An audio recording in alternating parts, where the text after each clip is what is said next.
Hello friends, आज हम आपको स्टेप टर्निंग और थ्रेडिंग सिखाएंगे। सबसे पहले आपको प्रोग्राम बनाना है जो स्क्रीन पर शो हो रहा है।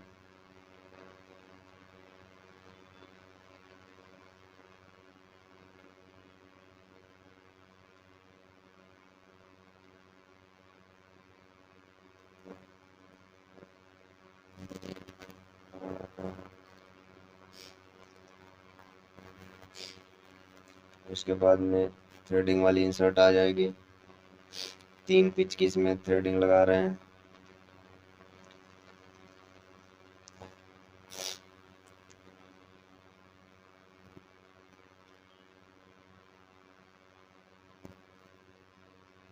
नए नए वीडियो देखने के लिए और फ्री में ट्रेनिंग लेने के लिए हमें सब्सक्राइब करें। अगली नई वीडियो सब्सक्राइब करने के बाद ही मिल पाएगी।